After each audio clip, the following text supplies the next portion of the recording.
व्यावहारिक पूजन जरी तुमचे करू मी सांगा तरी, ते कराया नाही पदरी सामर्थ्य माझ्या गुरुराया. बहुतेक करून कल्पना करीतो तुमच्या पूजन, तेच पूजन दयाघन मान्य करा ह्या दासाचे. आता प्रेमाश्रू करून तुमचे प्रक्षालितो चरण, सद्भक्तीचे चंदन उगाळून लावितो.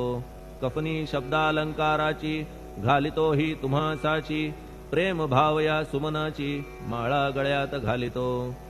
धूप कुत्सितपणाचा तुम्हा पुढे जाळितो साचा, जरी तो वाईट द्रव्याचा परी न सुटेल घाण त्यासी. सद्गुरु विण इतरत्र जे जे धूप जाळितात, त्या धूप द्रव्याचा तेथ ऐसा प्रकार होतसे. धूपद्रव्याचा अग्नीचा स्पर्श होता क्षणी साचा, सुवास सद्गुण तदंगीचा जात त्याला सोडून. तुमच्या पुढे उलटे होते घाण तेवढी अग्नीत जळते, सद्गुण उरती पाहण्याते अक्षयीचे जगास.